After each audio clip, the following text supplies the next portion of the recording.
Sada idemo na naše drugo uključenje za ovo poslepodne. Dvorana Kulturnog centra, zanimljive radionice su ovog poslepodneva tamo na rasporedu, a potom razgovaramo i dalje o radionicama za sve školarce koji su ovog raspusta u Beogradu i odlučili su vreme da provedu korisno i pametno.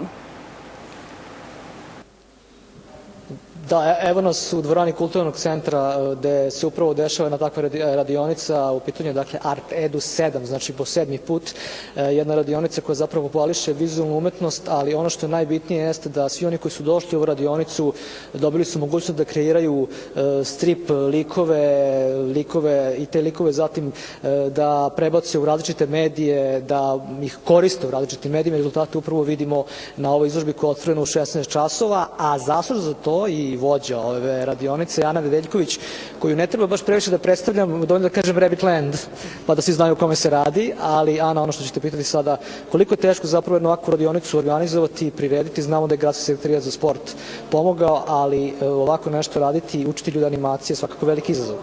Organizovati ovakvu jednu radionicu koja je organizovana u okviru edukativnih programa u Kulturnom centru Beograda je zaista jedno sjajno iskustvo i u radionici je učestvovalo 30 mladih ljudi, pretežno srednjoškolaca iz različitih škola u Beogradu i saradnja sa njima je bila zaista fantastična.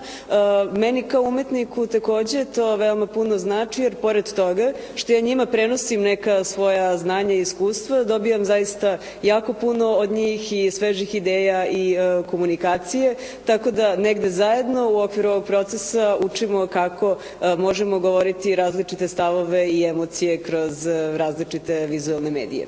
Dobro, kao odličan edukator, ja slušam tvoj savet, ti si od mene tražila da ja dam šansu ovim mladim ljudima i sa nama su ovde 3 devojke, polaznice ove škole. Ja neću previše da, što kaže, udavim sa njima, ali ću im dati šansu da kažu nešto. Kako je bilo raditi ovde sa Anom? Je li Ana stroga?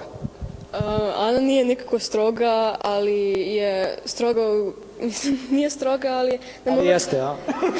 Ne smijem ništa da kažem. Uvek nam daje stvarno super savjet kako da realizujemo naše ideje i kako da stvarno naš projekat dovedemo do savršenstva i da to izgleda kao stvarno nešto zanimljivo i da privuče pažnju ljudi koji dolaze ovde. Dobro, i kako ti gledaš na ovu radionicu? Koliko tebe strip i animacija zanima zaista? Po mene dosta zanima strip i animacija i kroz ovu radionicu svake godine sve više i više počinjemo da izlažemo kao pravi umetnici. Uči nas kako da se predstavimo svetu najbolje. Dobro, i treću naravno moramo da pitamo. Došla, ajde izvoli. Isto me jako zanima strip i animacija i kao što je koleginica rekla, imamo stvarno jako dobru šansu da se prikažemo, da pokažemo šta znamo i šta možemo. Imamo potencijala. Meni je dobro, nema veze, naravno, svi se zbunimo malo. Meni je drago što smo imali prilike evo da čujemo šta misle polaznici ove radionice i naravno, ono što ću opet pomenuti, velika čast raditi sa Anom Nedeljković, koja, kao što sam već rekao, iza sebe ostavila tako zanimljive animirane filmove, odnosno jedan animirani film, ali zapravo svi znaju kao jednu vrlo kreativnu osobu, tako da mislim da će mnogo toga da prenese ovim mladim ljudima, tako da evo za ovo uključenje toliko izložba je otvorena i traje 5 dana, tako da obavezno doćete da vidite šta su oni sve napravili na ovoj radionici. Studio? Hvala lepo na uključenju, tvoj sagovornici i tebi.